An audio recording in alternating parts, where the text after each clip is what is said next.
My run slowed to a jog as we approached the gate for our flight to Paris. The plane was still there, but the door to the jetway was shut. The gate agents were quietly sorting tickets. They had already retracted the hood connecting the jetway to the airplane door.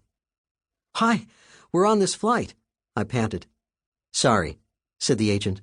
"We're done boarding." "But our connecting flight landed just 10 minutes ago. They promised us they would call ahead to the gate." "Sorry, we can't board anyone after they've closed the door." My boyfriend and I walked to the window in disbelief. Our long weekend was about to fall to pieces.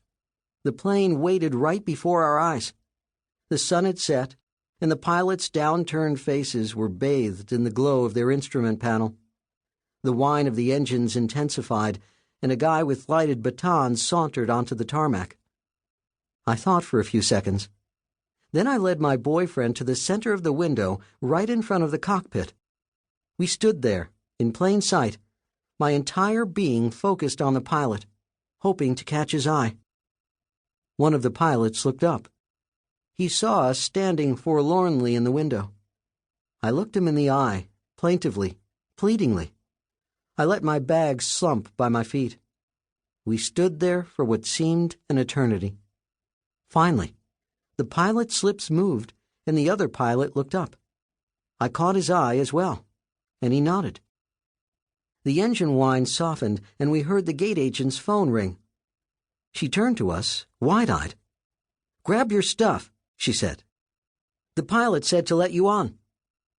Our vacation restored, we clutched each other joyously, snatched our bags, waved to the pilots, and tumbled down the jetway to our plane. Rayen Chen, Wharton Business School, Class of 2001. The story above, told to me by a student in my negotiation course, was clearly an account of a negotiation, completely nonverbal to be sure. But it was done in a conscious, structured, and highly effective way. And it used 6 separate negotiation tools that I teach that are, in practice, invisible to almost everyone. What are they? First, be dispassionate. Emotion destroys negotiations. You must force yourself to be calm. Second, prepare, even for 5 seconds. Collect your thoughts. Third, find the decision maker. Here it was the pilot. There was not a second to waste on the gate agent, who was not about to change company policy. Fourth, focus on your goals, not on who was right. It didn't matter if the connecting airline was late, or wrong in not calling ahead to the gate. The goal was to get on the plane to Paris. Fifth, make human contact. People are almost everything in a negotiation. And finally, acknowledge the other party's position and power, valuing them. If you do, they will often use their authority to help you achieve your goals. These tools are often very subtle, but they are not magic.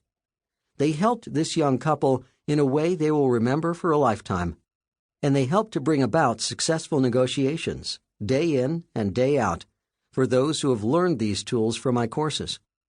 From getting a job to getting a raise, from dealing with kids to dealing with colleagues, the kind of negotiation practiced here has given upwards of 30,000 people more power and control over their lives. My goal with this book is to recreate my course on the page, making it available to readers everywhere. It offers a set of strategies, models, and tools that together will change the way you view and conduct virtually every human interaction.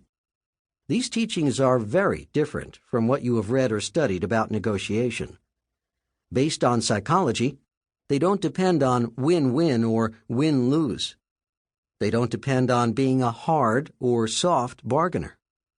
They don't depend on a rational world, on who has the most power, or on phrases that make much of negotiation seem inaccessible and impractical. Instead, they are based on how people perceive, think, feel, and live in the real world, and they will help anyone do what this book suggests: get more. And that's one of those instinctive human desires, isn't it? More. Whenever you do almost anything, don't you wonder if there's more? It doesn't have to mean more for me and less for you. It just has to be, well, more. And it doesn't necessarily mean more money. It means more of whatever you value. More money, more time, more food, more love, more travel, more responsibility, more basketball, more TV, more music. This book is about more. How you define it, how you get it, how you keep it. Whoever you are, wherever you are, the ideas and tools in this book were meant for you.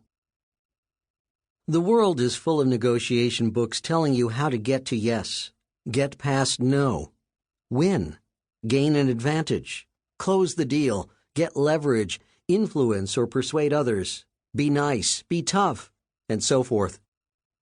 But of those who finish reading them, few can go out and do it. Besides, sometimes you may want to get to know, or you may want to get to maybe, or you just want to delay things. But instinctively, you always want to get more of what you want. In getting more, I present this information in such a way that you will actually be able to use it immediately, whether ordering a pizza, or negotiating a billion-dollar deal, or asking for a discount on a blouse or a pair of pants. This is what people who take my course are required to do. I tell them to use the strategies the same day, write them down in their journals, practice them, and use them again.